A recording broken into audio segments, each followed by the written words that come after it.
ലോക്സഭാ തെരഞ്ഞെടുപ്പ് വരാറായി. കോൺഗ്രസ് ക്യാമ്പിൽ പുതിയ സ്ട്രാറ്റജിയായോ? 255 സീറ്റിൽ മത്സരിക്കാൻ തയ്യാറെടുക്കുകയാണ് കോൺഗ്രസ് എന്നത് ഏറ്റവും പുതിയ വാർത്ത. അതിനിടെയാണ് മമതാ ബാനർജി മോദിയെ സേവിക്കുന്ന തിരക്കിലാണെന്ന് അധിർ രഞ്ജൻ ചൌധരി തുറന്നടിച്ചത്. 42 സീറ്റുള്ള പശ്ചിമ ബംഗാളിൽ കോൺഗ്രസിന് 2 സീറ്റുകൾ നൽകാമെന്ന് പറഞ്ഞ് തൃണമൂൽ കോൺഗ്രസ് ചൊടിപ്പിച്ചപ്പോഴാണ് ആരുടെയും ഭിക്ഷയല്ല ചോദിക്കുന്നതെന്നും മമതയുടെ കാരുണ്യം തങ്ങൾക്ക് ആവശ്യമില്ലെന്നുമുള്ള മറുപടി വന്നത്. ഇന്ത്യ മുന്നണിയുടെ സീറ്റ് വിഭജനത്തിൽ തുടക്കത്തിൽ തന്നെ കല്ലുകടിയാകുകയാണ് കോൺഗ്രസ് തൃണമൂൽ തർക്കം. പ്രധാനമന്ത്രി സ്ഥാനാർത്ഥി ആരാകും? അങ്ങനെ വേണോ? ചോദ്യങ്ങളിൽ ഇനിയും തീരുമാനമാകാനുണ്ട്. നിയമസഭാ തെരഞ്ഞെടുപ്പിന് വേണ്ടി 3 മാസം മരവിപ്പിച്ച ഇന്ത്യ മുന്നണി പുനരുജ്ജീവിപ്പിക്കാൻ കഴിഞ്ഞോ? തെരഞ്ഞെടുപ്പിന് മുൻപേ ഉടക്കെല്ലാം അടക്കി ഒന്നിക്കുമോ അതോ തല്ലിപ്പിരിയുമോ?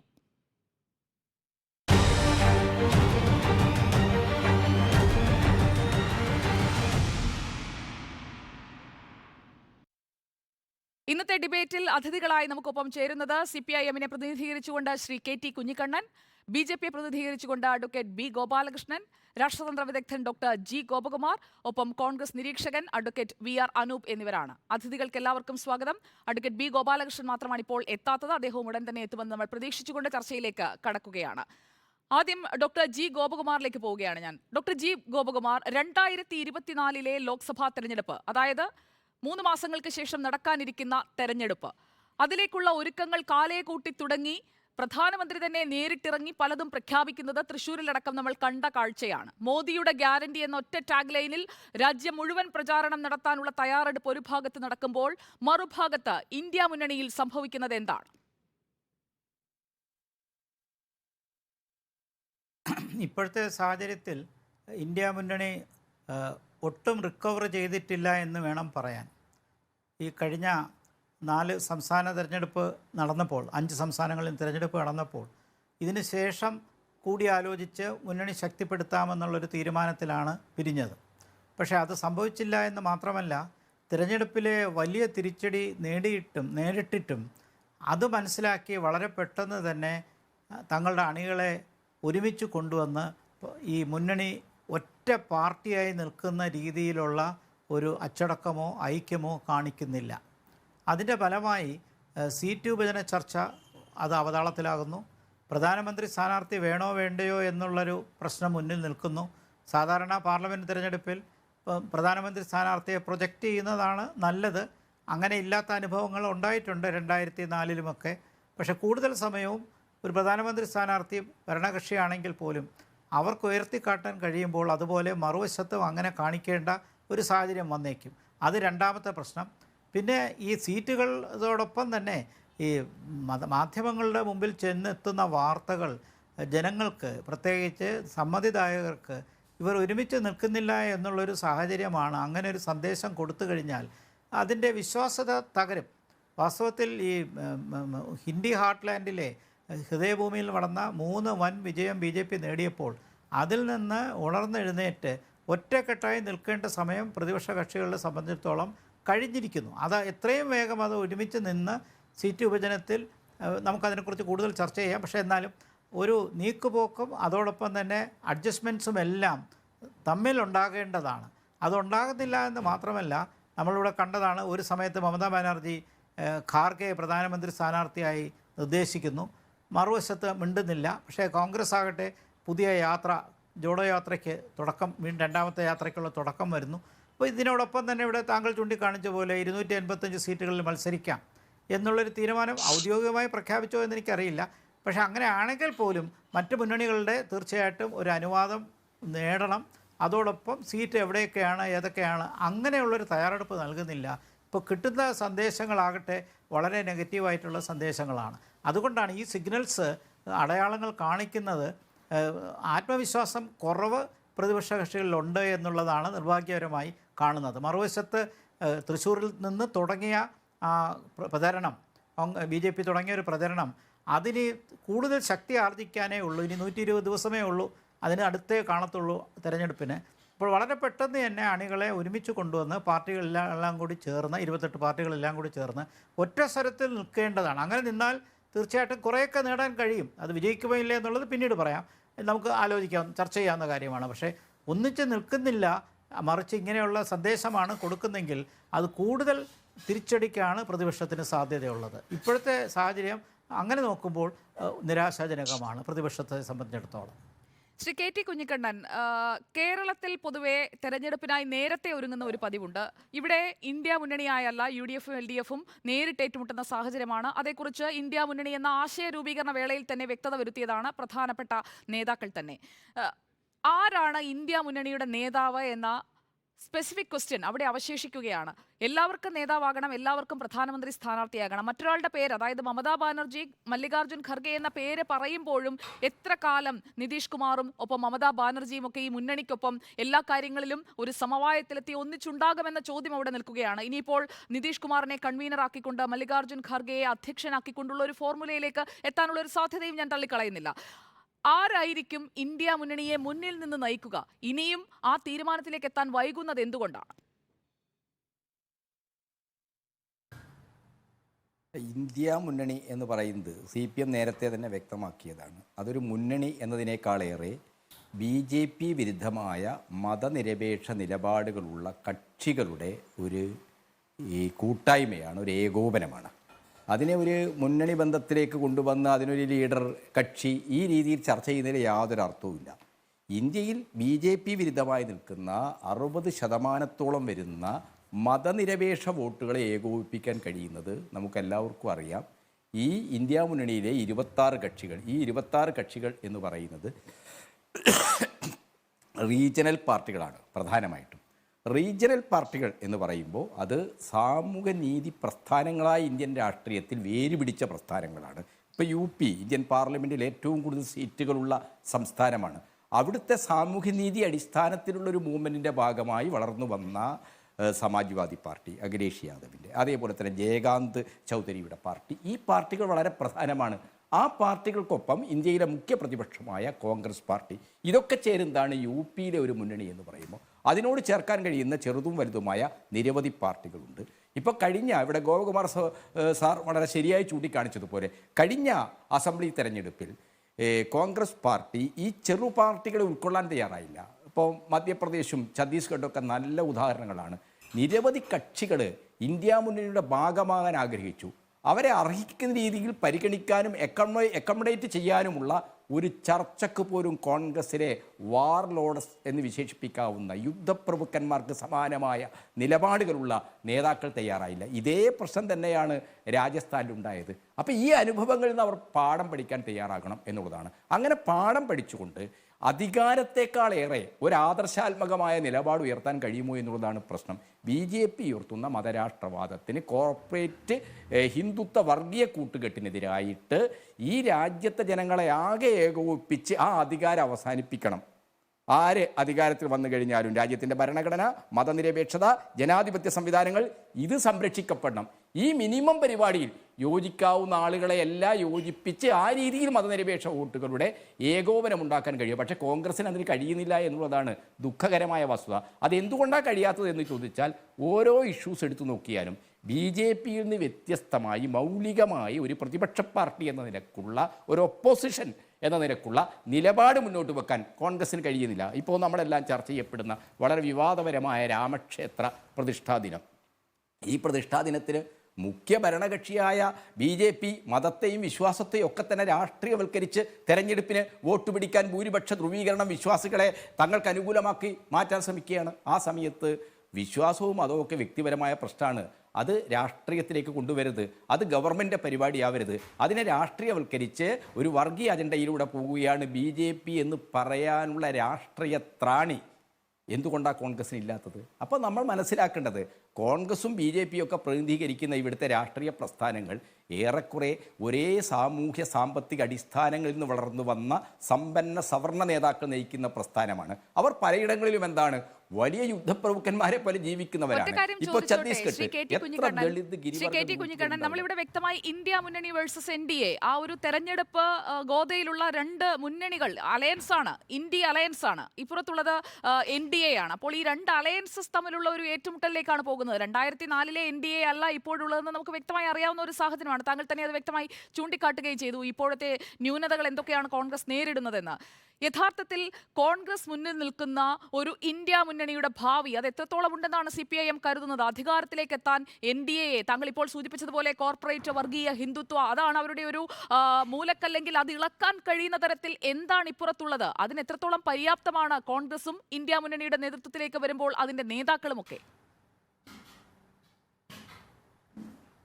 അല്ല, അതിന് പര്യാപ്തമായ നേതൃത്വമാണ്. ഞാൻ പറഞ്ഞല്ലോ, അഖിലേഷ് യാദവ്, വിജയകാന്ത് ചൗധരി, നിതീഷ് കുമാർ, ഇന്ത്യയിലെ റീജിയണൽ പാർട്ടികളെ നയിക്കുന്ന നിരവധി നേതാക്കന്മാർ, ഇവരെല്ലാം തന്നെ പ്രാദേശികമായി വലിയ ബലമുള്ളവരാണ്. പക്ഷേ ഇവർക്ക് ഒറ്റക്കൊറ്റക്ക് ഇന്ന് BJPയെ നേരിടാൻ കഴിയുന്ന ഒരു സാഹചര്യം ഇന്ത്യയില്ല. അതുകൊണ്ട് BJP വിരുദ്ധമായ കോൺഗ്രസ് ഉൾപ്പെടെയുള്ള എല്ലാ പാർട്ടികളുടെയും ഒരു ഏകോപനം, ആ ഒരു ആശയത്തിൽ നിന്നാണല്ലോ ഇന്ത്യ മുന്നണി ഉണ്ടായത്. അതിൻ്റെ പ്രഥമ യോഗം നടന്നത് സുജയ്ക്ക് അറിയാമല്ലോ, പാറ്റ്നയിലാണല്ലോ. പാറ്റ്നയിലെ ആ യോഗത്തിന് ശേഷമുള്ള അതിൻ്റെ ഒരു സാധ്യത കണ്ടുകൊണ്ടാണല്ലോ ശ്രീമതി സോണിയാഗാന്ധി വലിയ ഇനീഷ്യേറ്റീവ് എടുത്തുകൊണ്ട് ബാംഗ്ലൂർ യോഗം വിളിക്കുന്നത്. അതിനുശേഷമാണല്ലോ 26 പാർട്ടികളുടെ ഏകോപനം ഉണ്ടാകുന്നത്.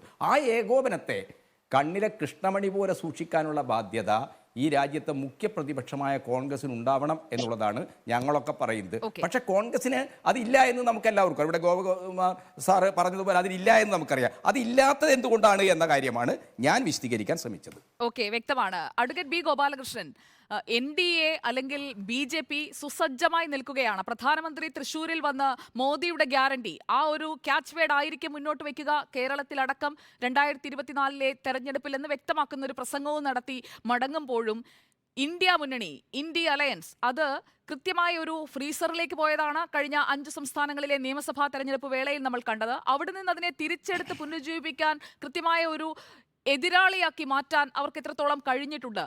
നിങ്ങൾക്കൊരു ഈസി വോക്ക് ഓവർ അതാണോ ഇപ്പോൾ മുന്നിൽ കാണുന്നത്?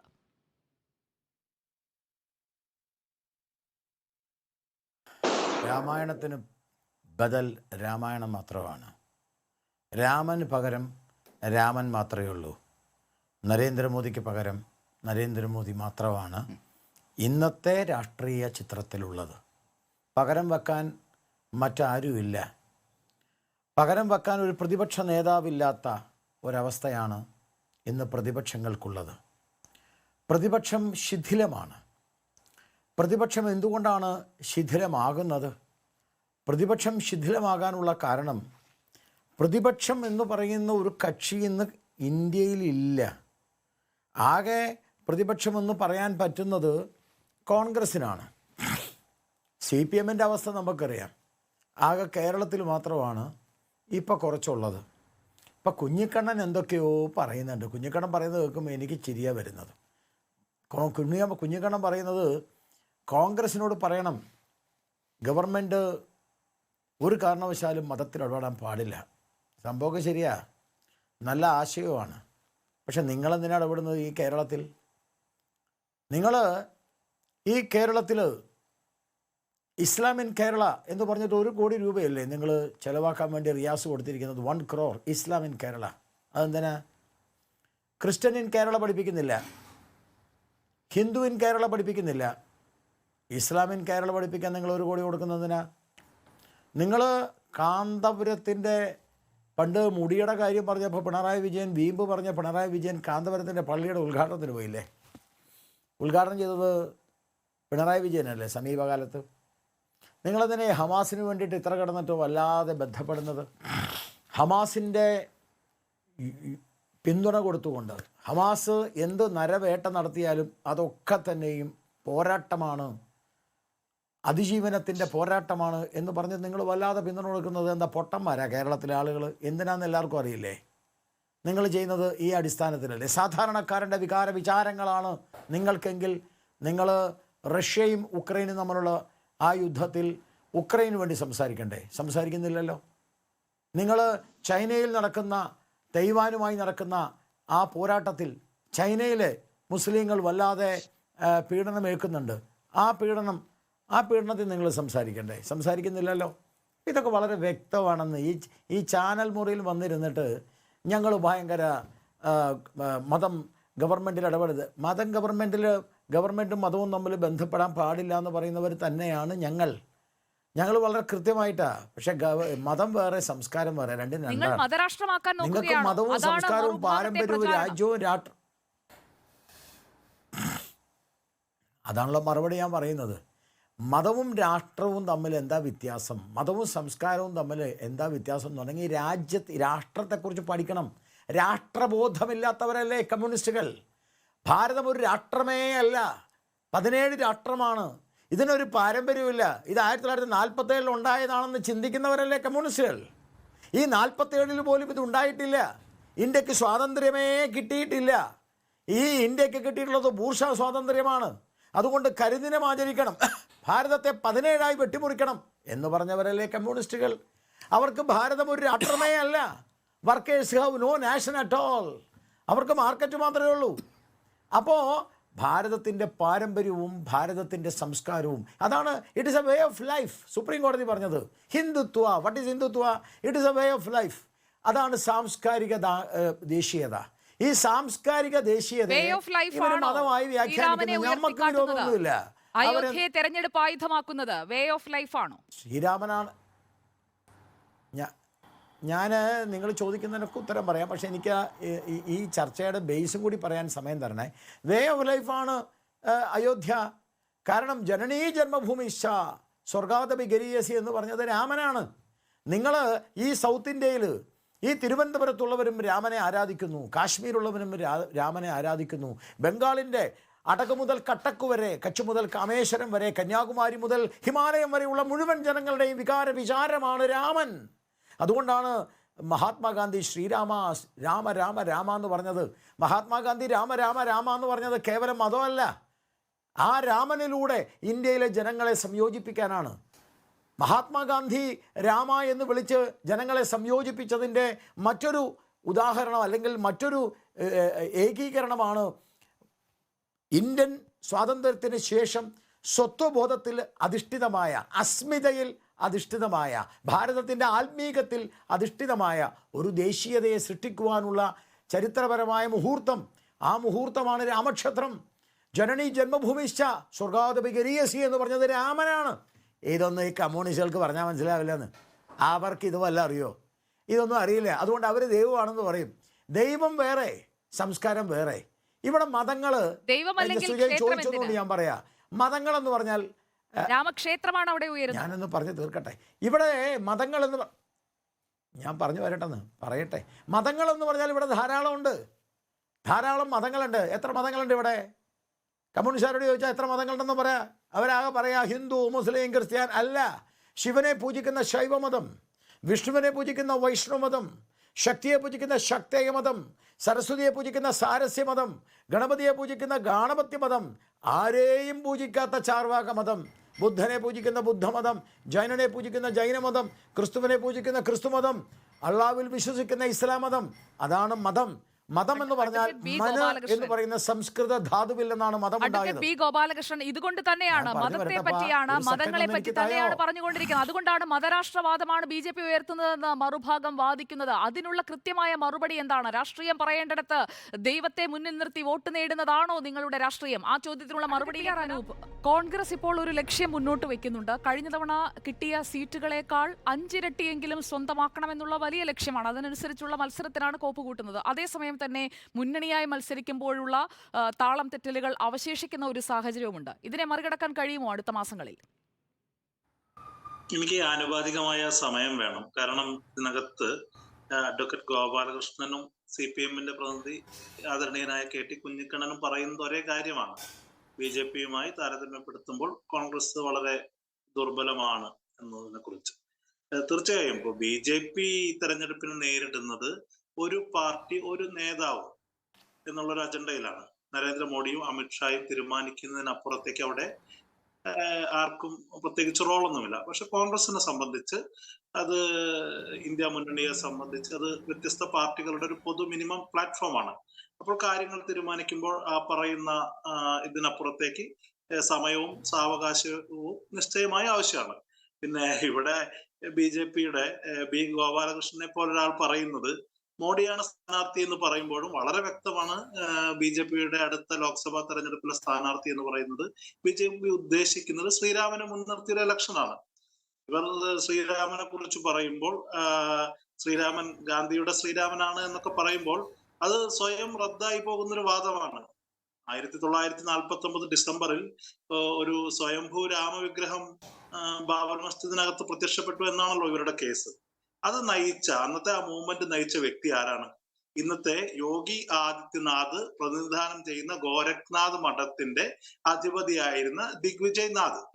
അദ്ദേഹം ഗാന്ധിക്കെതിരെ ആക്ഷേപകരമായ പരാമർശം നടത്തിയതിന്, ഗാന്ധി വധിക്കപ്പെടുന്നതിന് മുമ്പേ അതിന് പ്രേരകമാകുന്ന തരത്തിൽ പോലും വ്യാഖ്യാനിക്കാവുന്ന ഒരു ആക്ഷേപകരമായ പരാമർശം നടത്തുന്നതിന് അറസ്റ്റ് ചെയ്ത ആളാണ് ആ മൂവ്മെന്റിന്റെ നേതൃസ്ഥാനത്തിരിക്കുന്നത്. അപ്പൊ ഗാന്ധിയുടെ നിന്ദകരായ ആളുകൾ നടത്തിയ ക്രൂരമായ ഒരു സംഭവത്തെ ഈ ഗാന്ധിയുമായൊക്കെ ചേർത്ത് വെക്കുക എന്ന് പറയുന്നത് അതിന് താരതമ്യം ചെയ്യാൻ ഗോപാലകൃഷ്ണനല്ല ആരും വിചാരിച്ചാലും സാധിക്കുന്നതല്ല. പിന്നെ എന്താപ്പോ ഈ പറയുന്ന അയോധ്യയിലെ ശ്രീരാമക്ഷേത്രവുമായി ബന്ധപ്പെട്ട് ഇവർ ഉയർത്തിയ പ്രധാനപ്പെട്ട വാദഗതി എന്താ? അതൊരു സ്വയംഭൂ വിഗ്രഹമാണെന്നാണ്. സ്വയംഭൂ വിഗ്രഹം എന്ന് പറഞ്ഞാൽ ഇപ്പൊ ഗുരുവായൂർ ക്ഷേത്രവുമായി ബന്ധപ്പെട്ട് അത് വായുവും ഗുരുവും കൂടി പ്രതിഷ്ഠിച്ച സ്വയംഭൂ വിഗ്രഹമാണെന്ന് പറയുമ്പോൾ അത് അമ്പലവുമായി ബന്ധപ്പെട്ട് എന്ത് നടന്നാലും ആ വിഗ്രഹത്തിന് ഒരു മാറ്റവും സംഭവിക്കുന്നില്ല. കാരണം സ്വയംഭൂ വിഗ്രഹം എന്ന് പറയുന്നത്, അതിന്റെ പാവനത എന്ന് പറയുന്നത് വിശ്വാസികളെ സംബന്ധിച്ച് പവിത്രമാണ്. പക്ഷെ ഇപ്പോൾ ശ്രീരാമ ഭൂമിയിൽ ഈ പറയുന്ന അയോധ്യയിൽ പ്രതിഷ്ഠിക്കപ്പെട്ടിരിക്കുന്ന വിഗ്രഹം എന്ന് പറയുന്നത് ഏതാ? ബാംഗ്ലൂരിന്റെ ഒരു ശില്പി നിർമ്മിച്ച വിഗ്രഹമാണ്. അപ്പോ ഈ പറയുന്ന ശ്രീരാമനോടുള്ള താല്പര്യം, ശ്രീരാമനോടുള്ള ആരാധന, അഭിനിവേശം എന്നൊക്കെ പറയുന്നത് വോട്ടിനെ മുൻനിർത്തിയുള്ള ഒന്നാണെന്ന് മനസ്സിലാക്കാൻ വലിയ പ്രയാസമൊന്നുമില്ല. അതിന് പാഴൂർ പടിപ്പുരയിൽ പോയി പ്രശ്നം വെക്കേണ്ട കാര്യമില്ല. പിന്നെ കോൺഗ്രസിനെ സംബന്ധിച്ച്, കോൺഗ്രസ് എല്ലാ കാലത്തും ഏറ്റവും മോശം അവസ്ഥയിൽ പോലും ഇന്ത്യയിൽ എല്ലായിടത്തും സാന്നിധ്യമുള്ള ഒരു പാൻ ഇന്ത്യൻ പ്രസ്ഥാനമാണ്. അത് വലിയ തിരിച്ചടികൾക്ക് ശേഷവും സാഹസികമായി തിരിച്ചു വന്നിട്ടുണ്ട്. അടിയന്തരാവസ്ഥ കാലത്ത് നമുക്കറിയാം, ഇന്ദിരാഗാന്ധി അടക്കം തോറ്റ ഒരു തിരഞ്ഞെടുപ്പിന് ശേഷവും തിരിച്ചു വരുന്ന ഒരു കോൺഗ്രസ് ഉണ്ട്. അത് കോൺഗ്രസിന്റെ ഈ പറയുന്ന സംഘടനാപരമായ ദൗർബല്യങ്ങൾക്കപ്പുറത്ത് ഇന്ത്യയുടെ DNA-യിൽ, ജനിതകത്തിൽ കോൺഗ്രസ് ഉള്ളത് കൊണ്ടാണ് ആ തിരിച്ചറിവ് സാധ്യമാക്കുന്നത്. നമുക്ക് നോക്കാം, കഴിഞ്ഞ തവണ 2ാം UPA അധികാരത്തിൽ വരുന്ന സമയത്ത് കോൺഗ്രസിനെ സംബന്ധിച്ച് ഏറ്റവും വലിയ കോൺട്രിബ്യൂഷൻ കൊടുത്ത സ്റ്റേറ്റ് എന്ന് പറയുന്നത് ആന്ധ്രയാണ്. YS രാജശേഖർ റെഡ്ഡിയുടെ ആന്ധ്രയാണ്. ആ ആന്ധ്രയിൽ പിന്നീട് കോൺഗ്രസ് സമ്പൂർണമായി തകരുന്ന, സംഘടനാ സംവിധാനം പോലും ഇല്ലാതാകുന്ന അവസ്ഥ. പലപ്പോഴും നമുക്കറിയാവുന്ന അവിടെ NSUവിലൊക്കെ പ്രവർത്തിച്ചിരുന്ന വിദ്യാർത്ഥി രംഗത്തുള്ള നേതാക്കന്മാർ പോലും ആ പാർട്ടി വിടുന്ന, 1ാം നിര നേതൃത്വവും 2ാം നിരയും 3ാം നിരയും അവിടെ നിന്ന് പോകുന്ന ഒരവസ്ഥ. പക്ഷെ എന്താണ് തെലങ്കാനയിൽ സംഭവിച്ചത്? നമുക്കൊന്നും പരിചയമില്ലാത്ത, വളരെ കോൺഗ്രസിലെ ഇല്ലാതിരുന്ന ഒരാൾ, രേവന്ത് റെഡ്ഡിയെ പോലൊരാൾ ആ കോൺഗ്രസിന്റെ ലീഡർഷിപ്പിലേക്ക് വരികയാണ്. പെട്ടെന്ന് കോൺഗ്രസ് ഒരു പുനരുജ്ജീവനം സാധ്യമാകുന്നത് അടിത്തട്ടിൽ കോൺഗ്രസ് ഉള്ളത് കൊണ്ടാണ്. ഇപ്പൊ ആന്ധ്രയിൽ തിരിച്ചു വരികയാണ്. YSRന്റെ പേരിൽ പുതിയ പാർട്ടി രൂപീകരിക്കപ്പെടുമ്പോൾ അന്ന് അതിന് കാരണക്കാരിയായ YSRന്റെ ഭാര്യയും അദ്ദേഹത്തിന്റെ മകൾ ഉൾപ്പെടെയുള്ള ആളുകൾ കോൺഗ്രസിലേക്ക് നിരുപാധികം തിരിച്ചു വരികയും പാർട്ടിയെ തിരിച്ചു കൊണ്ടുവരാനുള്ള വലിയ പ്രയത്നത്തിൽ ഏർപ്പെടുകയാണ്. അപ്പോൾ നിങ്ങൾ നെഗറ്റീവായ കാര്യങ്ങൾ മാത്രം പർവ്വതീകരിക്കുന്നതിന് പകരം ഒരു സ്ഥലത്ത് ഇങ്ങനെയും സംഭവിക്കുന്നുണ്ട്. ആന്ധ്ര വളരെ പ്രധാനപ്പെട്ട ഒന്നാണ്. അപ്പൊ UPയിൽ കോൺഗ്രസിന് വലിയ തിരിച്ചടികൾ നേരിടുന്നു. UPയിലെ അവസ്ഥ നോക്കുമ്പോൾ തന്നെ സൗത്ത് ഇന്ത്യയിൽ BJP അവിടെ സമാജ്വാദി പാർട്ടി, നമ്മൾ ഇന്ത്യ അലയൻസിനെ കുറിച്ചാണ്, ഇന്ത്യ എന്ന പേരിട്ടിരിക്കുന്ന മുന്നണിയെ കുറിച്ചാണ് നമ്മൾ സംസാരിക്കുന്നത്, കോൺഗ്രസിനെ കുറിച്ച് മാത്രമല്ല. അവിടെ സമാജ്വാദി പാർട്ടി ഒറ്റയ്ക്ക് കാര്യങ്ങൾ പറഞ്ഞു തുടങ്ങിയിരിക്കുന്നു. മമതാ ബാനർജി 2 തരാമെന്ന് പറയുന്നു. 2ൽ ജയിച്ചു നിൽക്കുന്ന കോൺഗ്രസിന് 2 മതിയോ ബംഗാളിൽ? അങ്ങനെ പലയിടങ്ങളിലും മുറുമുറുപ്പ് ഉയരുന്നുണ്ട്. അത് കാണാതെ പോകാൻ കഴിയുമോ? അല്ല, കാണാതെ പോകുന്നില്ലല്ലോ. വ്യത്യസ്ത രാഷ്ട്രീയ പാർട്ടികളാകുമ്പോൾ വ്യത്യസ്ത തരത്തിലുള്ള താല്പര്യങ്ങൾ ഉണ്ടാവുമല്ലോ, സ്വാഭാവികമല്ലേ. ഒരു രാഷ്ട്രീയ പാർട്ടിക്കകത്ത് നടക്കുന്ന സീറ്റ് നിർണയം പോലെ വളരെ സുഗമമായി പൂർത്തീകരിക്കുന്ന ഒരു പ്രക്രിയയല്ലല്ലോ. ഒരു മുന്നണി രാഷ്ട്രീയത്തിന്റെ ഭാഗമായി സ്വാഭാവികമായും ബാർഗൈനിങ് ഉണ്ടാവും. ഇപ്പൊ മമതാ ബാനർജി കോൺഗ്രസ് 6 ചോദിക്കുന്നു, മമതാ ബാനർജി 2 പറയുന്നു, സാധ്യമല്ല എന്ന് പറയുന്നു. രണ്ടുപേരും പരസ്പരം അവരുടെ താല്പര്യങ്ങളെ ചൊല്ലി കലഹം ഉണ്ടാക്കുന്നു. പക്ഷെ ചിലപ്പോൾ അത് 4 സെറ്റിൽ ചെയ്യാം. അത് രാഷ്ട്രീയത്തിൽ നമ്മൾ തുടങ്ങിയിട്ടേ ഉള്ളൂ. ഈ പറയുന്ന, എനിക്ക് തോന്നുന്നു കോൺഗ്രസിന്റെ ചരിത്രത്തിൽ ഇന്ന് വരെയുള്ള അതിന്റെ രാഷ്ട്രീയ ചരിത്രത്തിൽ ആദ്യമായിട്ടാണ് ഇത്രയും മുൻപ് സീറ്റ് വിഭജനത്തെ കുറിച്ച് ചിന്തിക്കുന്നത്. BJP വിരുദ്ധ വോട്ടുകൾ ഏകീകരിക്കാതിരിക്കാനുള്ള രാഷ്ട്രീയ ജാഗ്രതയെ മുൻനിർത്തി ഇത്ര സീറ്റിൽ സ്വയം മത്സരിക്കാൻ തീരുമാനിക്കുമ്പോൾ തന്നെ ആ നമ്പറൊക്കെ ഈ പറയുന്ന അതിലെത്തിയോ എന്നുള്ള കാര്യത്തിലൊക്കെ ക്ലാരിഫിക്കേഷൻ ആവശ്യമാണ്. എങ്കിൽ പോലും ചില കണക്കുകൂട്ടലുകൾ തുടങ്ങിക്കഴിഞ്ഞിരിക്കുന്നു. മറ്റു സീറ്റുകളിൽ BJP വിരുദ്ധ വോട്ടുകൾ വിഭജിക്കപ്പെടാതിരിക്കാനുള്ള കൃത്യമായ രാഷ്ട്രീയ പദ്ധതികളുമായി മുന്നോട്ട് പോകുന്നു. അപ്പോൾ നമ്മൾ മനസ്സിലാക്കേണ്ട അടിസ്ഥാനപരമായ യാഥാർത്ഥ്യം എന്ന് പറയുന്നത് കോൺഗ്രസ് ഒരു പൊളിറ്റിക്കൽ എക്സസൈസ് ആരംഭിച്ചിരിക്കുന്നു. പൊളിറ്റിക്കൽ എക്സസൈസ് ആരംഭിച്ചാൽ മതിയോ? മറുഭാഗത്ത് വളരെ സക്രിയമായി നിൽക്കുന്ന ഒരു പൊളിറ്റിക്കൽ എക്സസൈസ് നമ്മൾ കണ്ടുകൊണ്ടിരിക്കുകയാണ്. അപ്പോഴാണ് നിയമസഭാ തെരഞ്ഞെടുപ്പ്, 5 ഇടങ്ങളിലെ നിയമസഭാ തെരഞ്ഞെടുപ്പിന് വേണ്ടി തൽക്കാലത്തേക്ക് മാറ്റിവെച്ചത് 3 മാസമാണ്. ആ 3 മാസം കയ്യിൽ നിന്ന് പോയി. അത് കഴിഞ്ഞ് ഡിസംബർ 3-ന് വോട്ട് എണ്ണിക്കഴിഞ്ഞിട്ടുള്ള സമയത്ത് എന്താണ് ഈ മുന്നണി സംവിധാനം ചെയ്തത്? അല്ല, അത് അതിന്റെ പരിമിതികളിൽ നിന്ന് അതിൽ ഉയർന്നു വന്നിട്ടുള്ള പരാതികളിൽ നിന്നൊക്കെ പാഠം പഠിച്ചുകൊണ്ട് തന്നെയല്ലേ കോൺഗ്രസ് മുന്നോട്ട് പോകുന്നത്.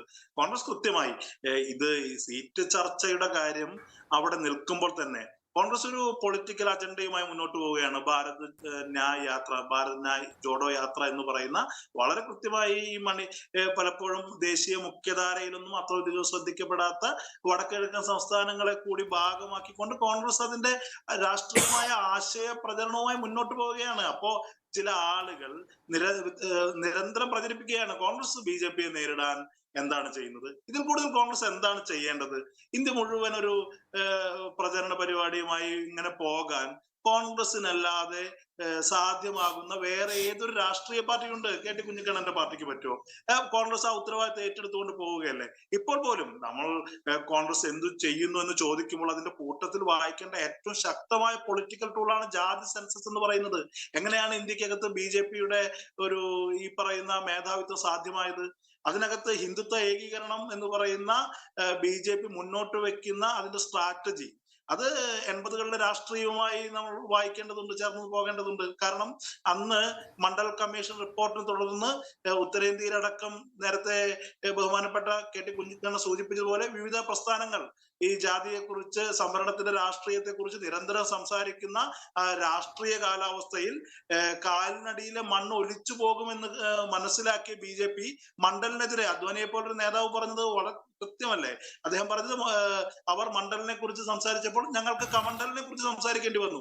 അങ്ങനെ ഹിന്ദുത്വ ഏകീകരണത്തിന്റെ ഒരു പ്ലാൻ ഇവിടെ അതെ ഇപ്പോൾ സമാന സാഹചര്യമാണ് 2024 നമ്മൾ കാണുന്ന സമാന സാഹചര്യമല്ലേ ശ്രീ KT കുഞ്ഞിക്കണ്ണൻ? രാമക്ഷേത്രത്തെ കുറിച്ച്, അയോധ്യയെ കുറിച്ച് വളരെ കൃത്യമായി ശ്രീ അനൂപ് താങ്കളിലേക്ക് വരാം. ശ്രീ KT കുഞ്ഞിക്കണ്ണൻ, ഇതിന്റെ ഒരു തുടർച്ചയായി പോയി കഴിഞ്ഞാൽ അയോധ്യയെ കുറിച്ച്, രാമക്ഷേത്രത്തെ കുറിച്ച് എന്താണ് ഐഡിയോളജിക്കലി ചെയ്യാൻ ഉദ്ദേശിക്കുന്നത് എന്നതിനെ കുറിച്ച് അഡ്വക്കേറ്റ് B ഗോപാലകൃഷ്ണൻ വളരെ കൃത്യമായി തന്നെ പറഞ്ഞു കഴിഞ്ഞിരിക്കുകയാണ്. അത് തന്നെയാണ് അജണ്ട. ആ അജണ്ട തുറന്നു പറയാൻ അവർക്ക് മടിയുമില്ല. മറുഭാഗത്ത് അതിനുള്ള ബദൽ എന്താണ് എന്നതിലേക്ക് ഒരു ഏകീകൃത സ്വഭാവത്തിലുള്ള ഒരു ബദലിലേക്ക് എത്താൻ പോലും കഴിയാത്ത ഒരു സാഹചര്യമുണ്ടെന്ന് കോൺഗ്രസ് തിരിച്ചറിയുന്നില്ലേ ശ്രീ KT കുഞ്ഞിക്കണ്ണൻ? KT കുഞ്ഞിക്കണ്ണനോടാണോ എന്നോടാണോ ചോദ്യം? ശ്രീ KT കുഞ്ഞിക്കണ്ണനോടാണ്. ഒരു മിനിറ്റ് ശ്രീ അനൂപ്, ഇതിനുള്ള ഒരു മറുപടിയിലേക്ക് പോകണം. ശ്രീ KT കുഞ്ഞിക്കണ്ണൻ അങ്ങേക്ക് പറയാം. അല്ല, കോൺഗ്രസിന് അതിൻ്റെതായ പരിമിതികളും ദൗർബല്യങ്ങളും ഉണ്ട് എന്ന് ഞങ്ങൾ കാണുന്നുണ്ട്. പക്ഷേ ഒരു മുഖ്യ പ്രതിപക്ഷ പാർട്ടി എന്ന നിലക്ക് BJP വിരുദ്ധമായ മതനിരപേക്ഷ വോട്ടുകളെ ഏകോപിപ്പിക്കുന്നതിന് സഹായകരമായ നിലപാട് കോൺഗ്രസ് എടുക്കണം എന്നുള്ളതാണ് ഞങ്ങളുടെ ഒരു അഭ്യർത്ഥന. ഇപ്പോൾ B ഗോപാലകൃഷ്ണൻ ഇവിടെ പറഞ്ഞ കാര്യങ്ങൾക്കൊക്കെ സുജയ എങ്ങനെയാണ് മറുപടി പറയേണ്ടത്? അദ്ദേഹം പറയാം ഇവിടെ ഇന്ത്യൻ കമ്മ്യൂണിസ്റ്റുകൾ ഈ രാഷ്ട്രത്തിനെതിരായിരുന്നു എന്ന്. B ഗോപാലകൃഷ്ണൻ എവിടെയാണ് ജീവിക്കുന്നത്? ജനസംഘവും BJP ഉണ്ടാക്കുന്നതിന് മുമ്പ് ഈ RSS ഉണ്ടാക്കിയ രാഷ്ട്രീയ പാർട്ടിയുടെ പേരറിയോ ഗോപാലകൃഷ്ണന്? പ്രജാപരിഷത്ത് എന്ന കാശ്മീരിലെ ദോഗ്ര രാജാവിൻ്റെ വാലിൽ പിടിച്ച് കാശ്മീരിനെ ഇന്ത്യയിൽ നിന്ന് വിഘടിപ്പിച്ച് സ്വതന്ത്ര രാഷ്ട്രമാക്കാനുള്ള സായുധ സമരം വരെ നടത്തിയ സംഘടനയുടെ പേരാണ് പ്രജാപരിഷത്ത്. ഈ integration of Indian union States എന്ന് പറയുന്ന VP മേനോൻ്റെ വളരെ വിഖ്യാതമായൊരു പുസ്തകമുണ്ട്. ഇന്ത്യൻ യൂണിയൻ, ഇന്ത്യ എന്ന് പറയുന്നത് സ്റ്റേറ്റ്സ് ആണ്. ആ സ്റ്റേറ്റ്സിൻ്റെ യൂണിയൻ ഓഫ് സ്റ്റേറ്റ്സ് ആണ്. ഇതൊക്കെ ഗോപാലകൃഷ്ണനെ പോലുള്ള ഒരാൾക്ക് മനസ്സിലാക്കാൻ 2 സംസ്കൃത ശ്ലോകം രാമൻ പറഞ്ഞത് ഇതാണെന്നൊന്നും പറഞ്ഞുകൊണ്ടൊന്നും കാര്യമില്ല. അതിന് നല്ല എന്ത് ചെയ്യണം? സാമൂഹ്യശാസ്ത്ര പാഠങ്ങൾ ഉണ്ടാവണം, നല്ല സാമൂഹ്യശാസ്ത്ര വിവരമുണ്ടാക്കണം. ആ വിവരമില്ലാതെ ഇവിടെ വന്നിട്ട് മാർക്സിസ്റ്റുകാരെ തെറി പറയാൻ വേണ്ടിയിട്ട് അതും ഇതും പറഞ്ഞു പോകാൻ പറ്റില്ല. ഈ രാജ്യത്തെ വിഘടിപ്പി 600ഓളം വരുന്ന നാട്ടുരാജ്യങ്ങളായി ഈ രാജ്യം മാറട്ടെ എന്നാണ് ഗോപാലകൃഷ്ണൻ ഞാൻ വെല്ലുവിളിക്കുന്നു. മിസ്റ്റർ ഗോൾവാൾക്കറുടെ വിചാരധാരയുടെ ആദ്യത്തെ ഈ കോഴിക്കോട്ടെ ജയഭാരതം പബ്ലിക്കേഷൻ പ്രസിദ്ധീകരിച്ച പുസ്തകം വെച്ച് ഈ കാര്യം സംസാരിക്കാൻ ഞാൻ തയ്യാറാണ്. ഗോപാലകൃഷ്ണനെ പോലുള്ള ആളുകൾ കമ്മ്യൂണിസ്റ്റുകാർ, രാഷ്ട്രബോധമില്ലാത്ത ആളുകളാണ്. ഇന്ത്യൻ സ്വാതന്ത്ര്യ സമരത്തിന്റെ ചരിത്രം പഠിക്കണം മിസ്റ്റർ ഗോപാലകൃഷ്ണൻ. നിങ്ങളുടെ പ്രസ്ഥാനം, ഹിന്ദു മഹാസഭ, RSS ഈ സ്വാതന്ത്ര്യ സമര ചരിത്രത്തിൽ എവിടെയുണ്ടായിരുന്നു? ഏത് ജയിലിൽ കിടന്നു? ഏത് ലോക്കപ്പിൽ കിടന്നു? എവിടെ പോലീസുകാരുടെ ലാത്തിയടിയേറ്റ് വാങ്ങി? ആയിരക്കണക്കിന് വരുന്ന സ്വാതന്ത്ര്യ സമര സേനാനികൾ, 26,000-ഓളം വരുന്ന ഇന്ത്യയിലെ കമ്മ്യൂണിസ്റ്റുകാർ ജയിലിൽ കിടന്ന ആളുകളിൽ നിങ്ങൾ ബ്രിട്ടീഷ് രാജിന് എന്താണ് മാപ്പപേക്ഷ എഴുതുന്ന തിരക്കിലായിരുന്നു. ഇതൊക്കെ നമ്മുടെ ചരിത്രമാണ്. ആ ചരിത്രത്തെയൊക്കെ മറച്ചു വെച്ചിട്ട് ഗോപാലകൃഷ്ണൻ കമ്മ്യൂണിസ്റ്റുകാരെ രാഷ്ട്രബോധമില്ലാത്തവരാണെന്നൊക്കെ ആക്കുന്ന ആ രീതിയിലേക്ക് ചർച്ച കൊണ്ടുപോകേണ്ട. അതിന് ശക്തമായ മറുപടിയും വാദങ്ങളുമുണ്ട്. അതാണെങ്കിൽ മറ്റൊരു ദിവസം വെച്ചോ സുജയ, ഗോപാലകൃഷ്ണനെയും വിളിച്ചോ, ഞങ്ങളും വരാം, നമുക്ക് ചർച്ച ചെയ്യാം. ആരാണ് രാജ്യ സ്നേഹികൾ, ആരാണ് രാജ്യത്തോട്? ഇവിടെ വിഷയം എന്താണ്? BJP ഉന്നയിക്കുന്നത് രാമക്ഷേത്രമാണ്. ഗോപാലകൃഷ്ണൻ തുറന്നു പറയാണ്. അത് ശരിയാണോ ഗോപാലകൃഷ്ണ? രാമൻ ജനങ്ങളുടെ വിശ്വാസമാണെങ്കിൽ വിശ്വാസികൾക്ക് രാമക്ഷേത്രമാണ്. ഞങ്ങൾ അതിനെതിരല്ല. വിശ്വാസം വ്യക്തികളുടെ ഏറ്റവും പ്രധാനപ്പെട്ട പ്രശ്നമാണ്. ആ അവകാശം സംരക്ഷിക്കപ്പെടണം. അതിന് ക്ഷേത്രമുണ്ടാകുന്നതിന് ഞങ്ങളെതിരല്ല. പക്ഷേ അത് ബാബരി മസ്ജിദ് നിലനിന്ന സ്ഥലത്താണ്. അത് പൊളിച്ചതിന് ശേഷമാണ്, അനീതികരമായ കോടതി വിധിയുടെ ബലത്തിലാണ് അത് ഉണ്ടാക്കുന്നത് എന്നത് ചരിത്രത്തിൽ നമ്മൾ എന്നും കാണേണ്ട ഒരു പാതകമായിരിക്കും, ഒരു കുറ്റമായിരിക്കും. ആ കാര്യങ്ങൾ ഈ രാജ്യത്തെ പ്രതിപക്ഷ പാർട്ടികൾ ധീരമായി പറയണം, ജനങ്ങളെ ബോധ്യപ്പെടുത്തണം.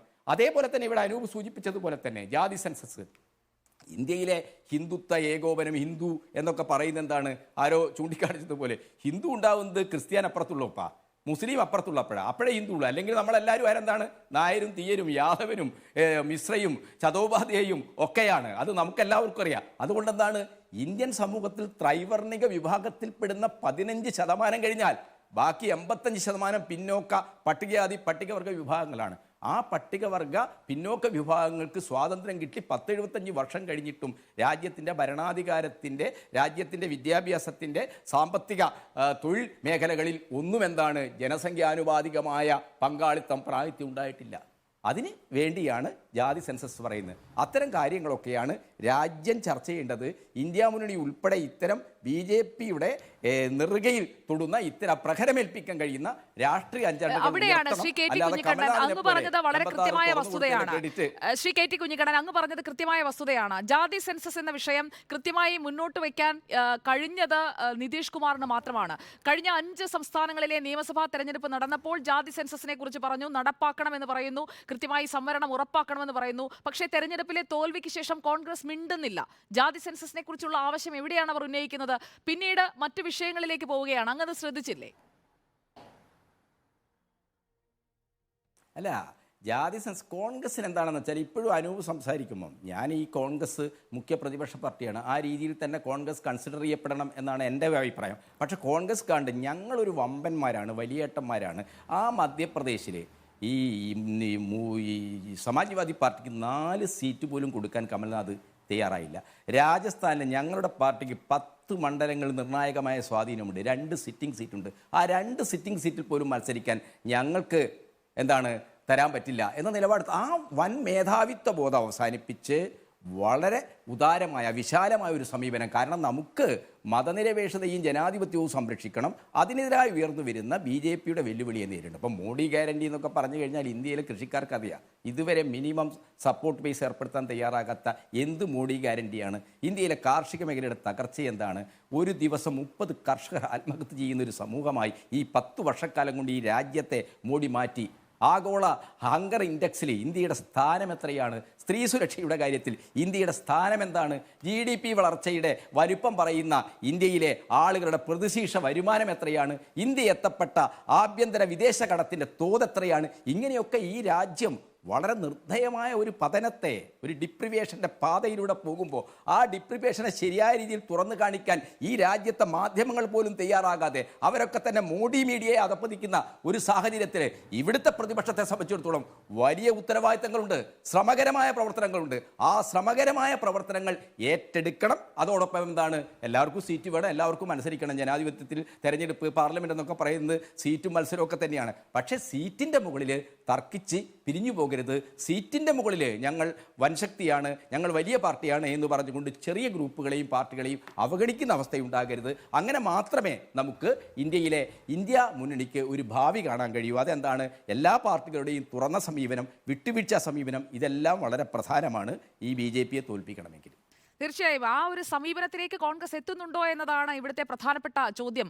അഡ്വക്കേറ്റ് ബി ഗോപാലകൃഷ്ണന്റെ മറുപടിയിലേക്ക് നമ്മൾ വരണം. കാരണം രാമക്ഷേത്രവും അയോധ്യയും കാര്യമായി ഉയർത്തിപ്പിടിക്കുന്നു, മോദിയുടെ ഗ്യാരണ്ടിയെ പറ്റി പറയുന്നു. പക്ഷേ ശ്രീ KT കുഞ്ഞിക്കണ്ണൻ ഉന്നയിച്ച ചോദ്യങ്ങൾ, ഇന്ത്യയുടെ പല ഇടങ്ങളിലെയും അപര്യാപ്തതകൾ, മോദി ഭരണത്തിലെ വീഴ്ചകൾ, അതൊക്കെ ചൂണ്ടിക്കാണിക്കാൻ പ്രതിപക്ഷത്തിന് കഴിയുന്നുണ്ടോ? അതിന് മറുപടി പറയാതെ ഒളിച്ചു കളിക്കുകയാണോ BJP?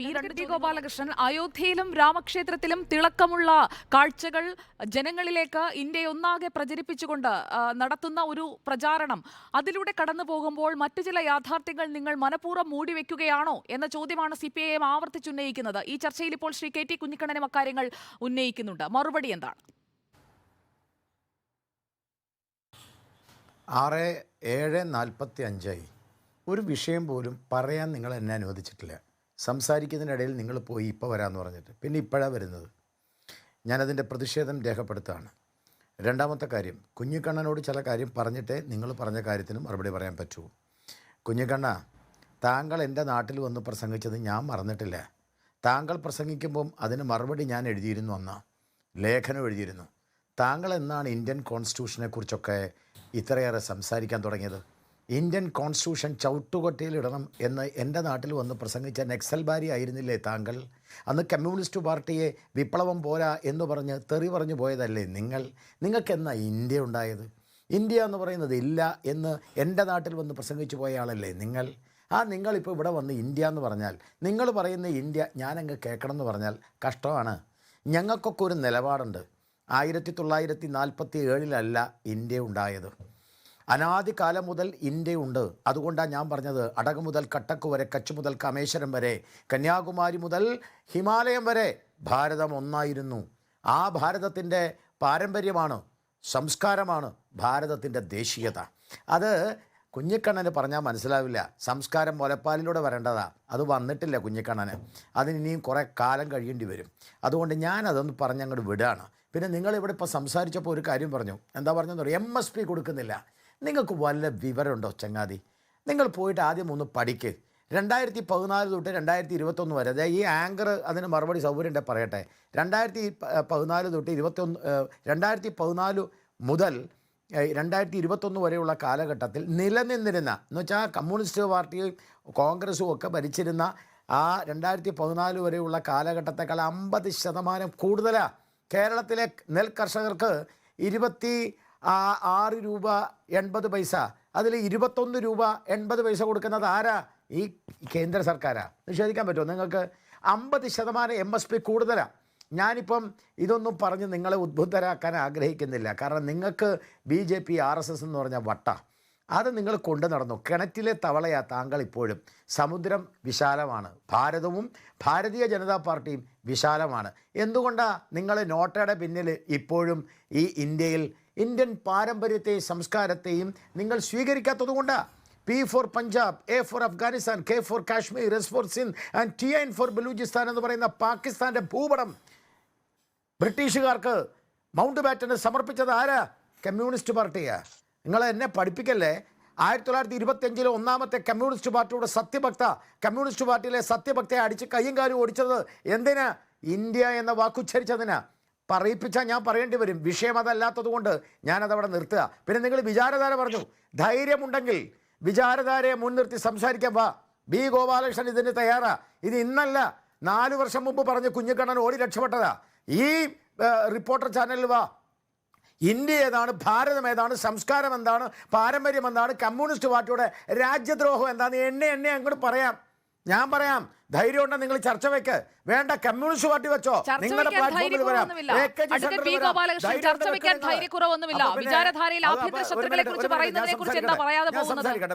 ഞാൻ സംസാരിക്കട്ടെ. നിങ്ങൾ ഇടപെടണ്ട. ഞാൻ ഇടപെടണമല്ലോ, അതിനാണല്ലോ എന്നെ ഇവിടെ അവതാരകയായി ഇരുത്തിയിരിക്കുന്നത്. കുഞ്ഞിക്കണ്ണന് നിങ്ങൾ നേരത്തെ ഒന്നും ഇടപെട്ടില്ലല്ലോ. MSP ഒന്നും കൊടുത്തില്ല എന്ന് പറഞ്ഞപ്പോൾ നിങ്ങൾ ഇടപെട്ടോ? ഇല്ലല്ലോ. അതവിടെ കിടക്കട്ടെ, ഞാൻ പറയാം. അതുകൊണ്ട് AKG സെൻറ്ററിൽ നിങ്ങൾ വെച്ചോ, ആ ചർച്ചയിൽ ഞാൻ പങ്കെടുക്കാം. ഇനി ഞാൻ വിചാരധാരയുടെ ഏത് ഭാഗം വേണമെങ്കിലും വെച്ചോ, ഞാൻ വരാൻ തയ്യാറാണ്. കുഞ്ഞിക്കണ്ണൻ നേരത്തെ പറഞ്ഞല്ലോ വെച്ചോളാൻ, ഞാനും പറയണത് വെക്കാൻ. ഇനി അത് റിപ്പോർട്ടർ ചാനൽ വേണ്ട, AKG സെൻറ്ററിൽ വെച്ചോ, ഞാൻ വരാം. കമ്മ്യൂണിസ്റ്റ് പാർട്ടിയുടെ രാജ്യദ്രോഹം എണ്ണി പറയാം. നമുക്ക് സ്വാതന്ത്ര്യം കിട്ടിയിട്ടില്ല, ഭൂഷാസിയുടെ സ്വാതന്ത്ര്യ. ഈ കോൺസ്റ്റിറ്റ്യൂഷൻ ടാറ്റ ബിർള കോൺസ്റ്റിറ്റ്യൂഷനാണ് മുദ്രാവാക്യം വിളിച്ചതിൻ്റെ തെളിവ് കൊണ്ടുവരാം. 100 എണ്ണം വേണ്ട, ഞാൻ അവിടെ നിർത്തുന്നു. ഈ ചർച്ചയുടെ അടിസ്ഥാനം എന്ന് പറയുന്നത് എന്താ? ഭാരതീയ ജനതാ പാർട്ടി എങ്ങനെ BJPയെ താഴെ ഇറക്കാം? മലർപ്പൊടിക്കാരൻ്റെ സ്വപ്നം മാത്രമാണ്. എന്തുകൊണ്ടാണ് ഈ ചർച്ചയുടെ ബേസ് എന്ന് പറയുന്നത്? BJPയെ തകർക്കാൻ ഇന്ന് കഴിയുമോ എന്നുള്ളതാണല്ലോ അടിസ്ഥാനപരമായ ചോദ്യം. ആ ചോദ്യത്തിന് ഉത്തരം ഞാനൊന്ന് പറഞ്ഞോട്ടെ. കഴിയില്ല. കാരണം BJP 50% കൂടുതൽ വോട്ടാണ് BJP കരസ്ഥമാക്കിയിട്ടുള്ളത്. ഗുജറാത്തിൽ BJPക്ക് 63% വോട്ട്. നിങ്ങൾക്ക് ഗുജറാത്തിൽ എന്തെങ്കിലും ചെയ്യാൻ കഴിയുമോ? നിങ്ങൾ ഒരുമിച്ച് നിന്നാലും. കോൺഗ്രസ് മധ്യപ്രദേശിൽ 61%. ഛത്തീസ്ഗഡിൽ ഗുജറാത്തിൽ 2022 തെരഞ്ഞെടുപ്പിൽ എത്രയാണ് കിട്ടിയത്? കണക്കുകൾ തെറ്റിച്ച് പറയാൻ കഴിയില്ല. സീറ്റ് എണ്ണം കൂടിയിട്ടുണ്ട്, ശതമാനക്കണക്ക് കഴിഞ്ഞ ലോക്സഭാ തെരഞ്ഞെടുപ്പിൽ എത്രയാണ്? ഞാൻ കണക്ക് വെച്ചിട്ട് ഞാൻ ലോക്സഭയെക്കുറിച്ചാണ് പറയുന്നത്. ലോക്സഭാ സീറ്റിൻ്റെ എൻ്റെ കയ്യിലുള്ള അവൈലബിൾ കണക്കുകൾ ഞാൻ വെക്കട്ടെ. നിങ്ങൾ ബഹളം വെക്കല്ലേ, ഒന്ന് ജസ്റ്റ് ഞാൻ പറഞ്ഞതിന് ശേഷം നിങ്ങൾ പറഞ്ഞോളൂ. 63%, മധ്യപ്രദേശിൽ 61%, ഛത്തീസ്ഗഡിൽ 56%, കർണാടകയിൽ 51%, UPയിൽ 50%, രാജസ്ഥാനിൽ 62%. ഇനി കർണാടക, ഗോവ, തെലങ്കാന 32 സീറ്റ്. ഇനി എല്ലാ സ്ഥലത്തും കോൺഗ്രസ് BJP നേരിട്ട് മുട്ടിയിട്ടുള്ള, BJPയും കോൺഗ്രസും നേരിട്ട് മുട്ടിയിട്ടുള്ള എല്ലാ സ്ഥലങ്ങളിലും NDAയുടെ 2019 41.8% വോട്ട്. 2019 NDAയുടെ വോട്ട് എന്ന് മാത്രമല്ല, ഞാൻ ഒരു കാര്യം കൂടി പറയാം. കർണാടകത്തിൽ കോൺഗ്രസ് JDS സഖ്യത്തെ ആണ് 51% വോട്ടും 26 സീറ്റും നേടി ഞങ്ങൾ തോൽപ്പിച്ചത്. ഇന്ന് തെലങ്കാനയിൽ കോൺഗ്രസ് 2 സീറ്റ് നേടിയപ്പോൾ 24% വോട്ട് BJPക്ക്, 4 സീറ്റ്. ഓർക്കുക, 2018 നിയമസഭയിൽ തെലങ്കാനയിൽ 7%. അതാണ് വളർന്നത്. ഇത് ഇന്ത്യ മുഴുവൻ വളർന്നുകൊണ്ടിരിക്കുക. ഇനി ഒരൊറ്റ കാര്യം ഞാൻ ചോദിക്കാം. ഏതെങ്കിലും ഒരു സംസ്ഥാനത്ത് കോൺഗ്രസ്, അതായത് ഇന്ത്യയിലെ 29 സംസ്ഥാനങ്ങളിൽ ഭൂരിപക്ഷ സംസ്ഥാനങ്ങളിലും ഏതെങ്കിലും ഒരു പാർട്ടി ഒപ്പത്തിനൊപ്പം നിന്ന് പോരാടാൻ പറ്റിയ പാർട്ടിയുണ്ടോ? UPയിൽ കോൺഗ്രസ് ഉണ്ടോ? ബീഹാറിൽ കോൺഗ്രസ് ഉണ്ടോ? ഒറീസയിൽ കോൺഗ്രസ് ഉണ്ടോ? ഞാൻ ചോദിക്കുന്ന ചോദ്യത്തിന് ബംഗാളിൽ കോൺഗ്രസ് ഉണ്ടോ? ത്രിപുരയിൽ കോൺഗ്രസ് ഉണ്ടോ? പിന്നെ എവിടെയാണെന്ന് ഈ കോൺഗ്രസ് അങ്ങോട്ട് വന്നാൽ BJPയെ ഇല്ലാതാക്കുന്നു പറഞ്ഞാൽ എവിടെയാ? ഇവർക്കൊരു പ്രതിപക്ഷ നേതാവുണ്ടോ? സീറ്റ് വെച്ചാണ് പറയുന്നതെങ്കിൽ കേരളത്തിലുണ്ടോ BJP? സീറ്റിന്റെ കണക്ക് വെച്ചാണ് ഇവരെ എല്ലാം ഇങ്ങനെ പുച്ഛിക്കുന്നതെങ്കിൽ കേരളത്തിലുണ്ടോ BJP? അതുകൊണ്ടാണല്ലോ ഞങ്ങൾ പറഞ്ഞത് കേരളത്തിൽ ഇല്ലാതെയായി ഇന്ത്യ ഭരിക്കുന്നത്. കേരളത്തിൽ ഞങ്ങൾക്ക് ഇന്നില്ല, നാളെ കേരളത്തിൽ വരും. സമീപകാലത്ത് കേരളത്തിൻ്റെ നിയമസഭയിൽ ഭാരതീയ ജനതാ പാർട്ടി ഭരിക്കും. ഈ ഇടതുപക്ഷവും വലതുപക്ഷവും ഉണ്ടല്ലോ, ഇന്നത്തെ UPയുടെ അവസ്ഥയാവും. പണ്ട് കർണാടകയിൽ ഇതേ 15% പണ്ട് UPയിൽ 12% എനിക്ക് ഓർമ്മയുണ്ട്. പക്ഷെ ഇന്ന് UPയിൽ എത്ര ശതമാനം, കർണാടകയിൽ എത്ര ശതമാനം? നാളെ കേരളവും പിടിക്കും ഞങ്ങൾ. CPMന്റെയും കോൺഗ്രസിന്റെയും അടിവേര് തകർക്കും. കുഞ്ഞിക്കണ്ണ, നിങ്ങളെയൊക്കെ ഞങ്ങളുണ്ടല്ലോ, നിങ്ങളെയൊക്കെ വഴിയാധാരമാക്കി ഈ കേരളം ഞങ്ങൾ പിടിക്കും, ഒരു സംശയമില്ല. നിങ്ങൾ ഇടതും വലതും ഒരുമിച്ച് ചേർന്നാലും ഇവിടെ യുദ്ധം ചെയ്താലും ഈ കേരളം ഞങ്ങൾ പിടിക്കും. കാരണം കേരളത്തിൽ സദ്ഭരണം ജനങ്ങൾ ആഗ്രഹിക്കുന്നുണ്ട്. സദ്ഭരണം കൊടുക്കാൻ മോഡിക്ക് കഴിയൂ. ഞാൻ ചോദിക്കട്ടെ, ഒരു വാക്കും കൂടി പറഞ്ഞാൽ നിർത്താം. സ്വതന്ത്ര ഭാരതത്തിന്റെ ചരിത്രത്തിൽ ഒറ്റയ്ക്ക് നിന്ന് ഭൂരിപക്ഷം നേടി ഭരിച്ച, വീണ്ടും 2ാം തവണയും അധികാരത്തിൽ വന്ന് അഴിമതിയുടെ കറപുരളാത്ത ഏതെങ്കിലും ഒരു പ്രധാനമന്ത്രി ഉണ്ടോ? ഒരാളുടെ പേര് പറ. ഒരേ ഒരാളുടെ ഉള്ളൂ, അത് നരേന്ദ്രമോദിയാ. ആ നരേന്ദ്രമോദിയോടൊപ്പം കേരളവും വരും, ഇന്നല്ലെങ്കിൽ നാളെ വരും. പിടിച്ചെടുക്കും ഞങ്ങൾ, സംശയമൊന്നുമില്ല. ശരി, നരേന്ദ്രമോദി ഇന്ത്യ പിടിച്ചതുപോലെ ഇവിടെ പണിയെടുക്കണമെന്ന് മാത്രം. നമുക്ക് അവസാനിപ്പിക്കുന്നതിന് മുൻപ് ഇക്കാര്യത്തിൽ കൃത്യമായ ഒരു നിരീക്ഷണത്തിലേക്ക് പോകണം. ഡോക്ടർ ജി ഗോപകുമാർ, അങ്ങയിൽ നിന്നാണ് ഞാൻ ചർച്ച തുടങ്ങിയത്. ഇതിൽ വിവിധ രാഷ്ട്രീയ കക്ഷികളുടെ അവകാശവാദങ്ങളൊക്കെ നമ്മൾ കണ്ടു കഴിഞ്ഞു. വലിയ ആത്മവിശ്വാസത്തിലാണ് BJP. അത് മറുഭാഗത്ത് ശത്രു ദുർബലനാകുന്നത് കൊണ്ട്, അല്ലെങ്കിൽ എതിർ കക്ഷി ദുർബലനാകുന്നത് കൊണ്ട് കൂടിയുള്ള ഒരു ആത്മവിശ്വാസമാണ്. അമിത ആത്മവിശ്വാസവും അഹങ്കാരവും ഒക്കെ എല്ലാവർക്കും ഇങ്ങനെ സന്നിവേശിപ്പിക്കാൻ കഴിയുന്ന ഒരു സാഹചര്യം ഇന്ത്യയിൽ നിന്ന് നിലവിലുണ്ട് എന്നതൊരു യാഥാർത്ഥ്യമായി നമ്മൾ അംഗീകരിക്കേണ്ട ഒരു സാഹചര്യമാണോ ഇപ്പോൾ, ഡോക്ടർ ജി ഗോപകുമാർ?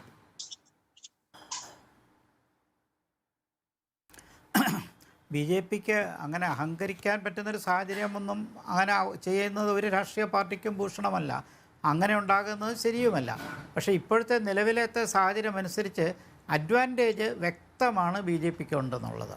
അതിൻ്റെ പ്രധാന കാരണം ഒരു വശത്ത് ശക്തനായ ഒരു പ്രധാനമന്ത്രിയുണ്ട്. ഈ കഴിഞ്ഞ 10 വർഷത്തോളമായി ആ ഭരണത്തിലുണ്ടായ ചില മാറ്റങ്ങൾ വ്യക്തമായ സൂചനകൾ ജനങ്ങൾക്ക് നൽകിക്കഴിഞ്ഞു. നമുക്കതിനെക്കുറിച്ച് ഇനി ചർച്ച ചെയ്യാൻ അധികം സമയമില്ല. അതിലെന്തായാലും രാജ്യത്തെ ജനങ്ങൾക്ക് തൃപ്തി ഉള്ളത് കൊണ്ടാണല്ലോ 2019 വീണ്ടും അധികാരത്തിൽ വന്നത്. പിന്നീടുള്ള കഴിഞ്ഞ 5 വർഷത്തിനിടയിലുണ്ടായ മാറ്റങ്ങൾ, ഇപ്പോൾ ഇന്ത്യയെ പോലെ അസമത്വം നിറഞ്ഞ ഒരു രാജ്യത്തുണ്ടായ മാറ്റങ്ങൾ, ആ മാറ്റങ്ങളെ കൂടി നമ്മൾ പരിഗണിക്കുമ്പോൾ തീർച്ചയായിട്ടും ഒരു മിഡിൽ ക്ലാസ് ഇവിടെ വളർന്നു വന്നതെന്നുള്ളത് സത്യമാണ്. ആ വളർച്ചയോടൊപ്പം തന്നെ ഉണ്ടായിട്ടുള്ള മാറ്റങ്ങൾ, ഉദാഹരണമായിട്ട് അടിസ്ഥാന സൗകര്യങ്ങൾ, വിദ്യാഭ്യാസ രംഗത്തുണ്ടായ മാറ്റങ്ങൾ, ആരോഗ്യരംഗത്തുണ്ടായ മാറ്റങ്ങൾ, ഇതെല്ലാം പരിഗണിച്ച് നോക്കുമ്പോൾ മറുവശത്തൊരു പാർലമെൻ്ററി ജനാധിപത്യത്തിൽ നറേറ്റീവ് ഡോമിനേറ്റ് ചെയ്യണമെങ്കിൽ അതുപോലെയുള്ളൊരു നേതൃത്വം വേണം, സംഘടനാ ബലം വേണം, അതോടൊപ്പം ഐക്യവും വേണം. ഇത് മൂന്നും അവിടെ ഇല്ലാത്തതാണ് പ്രശ്നം. ഒരു പ്രധാനമന്ത്രി കാൻഡിഡേറ്റിനെ ചൂണ്ടിക്കാണിക്കാൻ കഴിഞ്ഞില്ലെങ്കിൽ പോലും 2004 ആരെയും ചൂണ്ടിക്കാണിച്ചില്ല, എന്നിട്ടും BJP അന്ന് തോറ്റു. ഇവിടെ ചൂണ്ടിക്കാണിക്കാൻ കഴിഞ്ഞില്ലെങ്കിൽ പോലും അവസരങ്ങളുണ്ടാവുകയും ഐക്യമില്ല എന്ന് വീണ്ടും വീണ്ടും കാണിക്കുകയും ചെയ്യുന്നത് പ്രതിപക്ഷത്തിന് വലിയ ദോഷം ചെയ്യും. ഒരു വശത്ത് പ്രധാനമന്ത്രി ശക്തനാണ്, ഗവൺമെൻറ് ശക്തമാണ്, വ്യക്തമായ ഭൂരിപക്ഷമുണ്ട്. എണ്ണത്തിൽ NDAക്ക് 25-26 കക്ഷികളൊന്നും ഇല്ലെങ്കിൽ പോലും അവർ അത്യാവശ്യം ചില കക്ഷികൾ അവരെ സഹായിക്കാനുണ്ട് എന്നുള്ളൊരു വസ്തുതയാണ്. പിന്നെ ഒഡീഷയിലുള്ള ബിജു ജനതാദളിനെ പോലുള്ള പാർട്ടികളും തെലുങ്കുദേശം പാർട്ടിയൊന്നും ഒരു വലിയൊരു വിരുദ്ധത BJPയോട് കാണിക്കുന്നില്ല. ഇപ്പോൾ സ്വന്തമായി BJPക്ക് NDAക്ക് ഭൂരിപക്ഷം കിട്ടാനുള്ള സാഹചര്യം, അത് മൃഗീയ ഭൂരിപക്ഷമെന്നൊന്നും പറയുന്നില്ല, പക്ഷേ ഇപ്പോഴത്തെ സാഹചര്യത്തിൽ ഇപ്പോഴൊരു തിരഞ്ഞെടുപ്പ് കിടക്കുകയാണെങ്കിൽ അത് BJPക്ക് ഗുണം ചെയ്യും ഇത്തരത്തിലുള്ള വാദങ്ങളാണ് നടത്തുന്നതെങ്കിൽ. കാരണം കോൺഗ്രസും ബാക്കി പ്രതിപക്ഷ കക്ഷികളുമെല്ലാം ഒറ്റക്കെട്ടായി ഒരു പാർട്ടിയായി അച്ചടക്കത്തോടെ പ്രവർത്തിക്കേണ്ട സമയം അതിക്രമിച്ചു വരികയും 120 ദിവസത്തിനോളം കഷ്ടിച്ച് ബാക്കിയുള്ളപ്പോൾ ഇത്തരം വാഗ്ദാനങ്ങളും തർക്കങ്ങളുമെല്ലാം പ്രതിപക്ഷ ഐക്യത്തെ ഒരിടവും എത്തിക്കുന്നില്ല. അത് ഐക്യമില്ല എന്ന് കാണിക്കുമ്പോൾ ഇപ്പോൾ രാജ്യത്തിൻ്റെ സാമ്പത്തിക വളർച്ചയും ദേശീയ സുരക്ഷ ഉൾപ്പെടെയുള്ള കാര്യങ്ങൾ നോക്കുമ്പോൾ ഈ പാർലമെൻ്ററി തിരഞ്ഞെടുപ്പിൽ ജനങ്ങൾക്കൊരു പ്രത്യേകതയുണ്ട്. നിരവധി പ്രാദേശിക പാർട്ടികൾ ഉണ്ടെങ്കിൽ പോലും ദേശീയ തിരഞ്ഞെടുപ്പ് വരുമ്പോൾ പ്രാദേശികത്വത്തിന് ഒരു തിരിച്ചടി ഉണ്ടാവലോ കുറവുണ്ടാകും. അതിപ്പോൾ തമിഴ്നാട്ടിലൊക്കെ ഒരുപക്ഷെ കാണത്തില്ലായിരിക്കാം, പക്ഷേ ബാക്കി പലയിടത്തും എങ്ങനെയാണ് ബംഗാളിൽ കഴിഞ്ഞ തവണ 18 സീറ്റ് BJP നേടിയെന്ന് ആലോചിക്കണം. അപ്പോൾ നാഷണൽ ഇഷ്യൂസ് പ്രോമിനൻ്റായിട്ട് വരുമ്പോൾ റീജിയണൽ പാർട്ടീസ് പോലും കുറച്ച് പുറകിലോട്ട് പോകും. ഈ ഫാക്ടേഴ്സ് എല്ലാം പരിഗണിച്ചുകൊണ്ട് നോക്കുമ്പോൾ പ്രതിപക്ഷത്തിൻ്റെ ഇപ്പോഴത്തെ സാഹചര്യം വളരെ ദയനീയമാണ്. വ്യക്തമാണ്. അഡ്വക്കേറ്റ് VR അനൂപ്, അങ്ങേക്ക് അവസാന 30 സെക്കൻഡുകൾ മാത്രമാണ് സമയമുള്ളത്. ആ കണക്ടിവിറ്റിയിൽ പ്രശ്നങ്ങളുണ്ട്, അതുകൊണ്ട് കൂടിയാണ്. ബാക്കി എല്ലാവർക്കും 2ാം പ്രാവശ്യവും സംസാരിക്കാൻ അവസരം കൊടുത്ത് നിങ്ങൾക്ക് താങ്കൾക്ക് പറയാനുള്ളത് പറയാം, താല്പര്യമുള്ളതല്ല. താങ്കൾ മാത്രമല്ല, രാഷ്ട്രതന്ത്ര വിദഗ്ധനായ ഡോക്ടർ G ഗോപകുമാറും ഈ ചർച്ചയിൽ നിരീക്ഷകനാണ്. രണ്ടുപേർക്കും ഒരേ സമയമാണ് ഞാൻ നൽകിയത്. സമയത്തെക്കുറിച്ച് പറഞ്ഞു പോയാൽ സമയം കൂടുതൽ പോകുമെന്ന് മാത്രം മിച്ചം. അങ്ങേക്ക് സംസാരിക്കാൻ ആവശ്യമായ സമയം നൽകിയിരുന്നു. അല്ല, ആവശ്യമായ സമയം തന്നിട്ടില്ല എനിക്ക്. ഞാൻ പറയുന്നത്, താങ്കൾ പറയൂ, പെട്ടെന്ന് പറയൂ. അഡ്വക്കേറ്റ് B ഗോപാലകൃഷ്ണൻ, അദ്ദേഹം നന്ദനം സിനിമയിൽ ജഗതി ഒരു ഓട്ടോ കാശ് ചോദിക്കുമ്പോൾ കുറെ സംസ്കൃത ശ്ലോകങ്ങൾ ചൊല്ലുന്നുണ്ട്. അതുപോലെയാണ് അദ്ദേഹം പറയുന്നത്. ഓട്ടോയ്ക്ക് കാശ് കൊടുക്കുന്നതിന് സംസ്കൃത ശ്ലോകങ്ങൾ ചൊല്ലുകയാണ്. ജനനി ജന്മഭൂമിസ്ഥ സ്വർഗാതപി കരിയസി, എല്ലാവർക്കും അർത്ഥറിയാം. തെറ്റാ. ഇയാള് തൃശ്ശൂരിലെ യൂത്ത് കോൺഗ്രസിന്റെ നേതാവാ. നിങ്ങൾ എന്തൊരു സ്ഥാനത്തില്ല നിരീക്ഷകൻ എന്ന് പറയുന്നത്? നിരീക്ഷകൻ എന്ന് പറയുന്നത് തെറ്റല്ലേ? നിങ്ങൾ ആ പേര് മാറ്റ്. കോൺഗ്രസ്സുകാരനത് പരസ്യമായി സമ്മതിച്ചുകൊണ്ട് സംവാദത്തിൽ പങ്കെടുക്കുക, അതാ മാന്യത. കോൺഗ്രസിന്റെ നേതാവായിരുന്നത് നിരീക്ഷകൻ എന്ന് പറഞ്ഞു വരാൻ നാണാവില്ല നിങ്ങൾക്ക്? ആദ്യം പേരിന്റെ അഡ്വക്കേറ്റ് B ഗോപാലകൃഷ്ണൻ കോൺഗ്രസിന്റെ ഭാഗം തന്നെയാണ് ശ്രീ അനൂപ് ഇവിടെ പറയുന്നത്. താങ്കളുടെ സംഭാഷണം അത് സാങ്കേതിക തകരാറുകളുണ്ട്, അതുകൊണ്ടാണ് വ്യക്തമായി അതിലേക്ക് പോകാൻ കഴിയാത്തത്. സംഭാഷണത്തിലെ സാങ്കേതികതയാണ് പറഞ്ഞത്. അഡ്വക്കേറ്റ് B ഗോപാലകൃഷ്ണൻ ഡിക്റ്റേറ്റ് ചെയ്യേണ്ടതില്ല, എന്താണ് കൊടുക്കേണ്ട പേരെന്നുള്ളത് എനിക്ക് വ്യക്തമായി അറിയാം, അതാണ് കൊടുത്തിരിക്കുന്നത്. രാഷ്ട്രീയ പാർട്ടിയുടെ പ്രതിനിധിയായി കോൺഗ്രസ് പാർട്ടി അയച്ച ആളല്ല അഡ്വക്കേറ്റ് അനൂപ്. അദ്ദേഹം നിരീക്ഷകൻ എന്ന നിലയിൽ സ്വന്തം നിലയിലാണ് ഈ ചർച്ചയിൽ പങ്കെടുക്കുന്നത്. കോൺഗ്രസ് പാർട്ടിയുടെ പ്രതിനിധികളെ റിപ്പോർട്ടർ ചാനലിലേക്ക് ഇപ്പോൾ വിടുന്നില്ല എന്നതും ഒരു വസ്തുതയാണ്. ചർച്ചയുടെ സമയം ഇവിടെ പൂർണ്ണമാവുകയാണ്. ചർച്ചയിൽ പങ്കെടുത്ത അതിഥികൾക്ക് 4 പേർക്കും നന്ദി.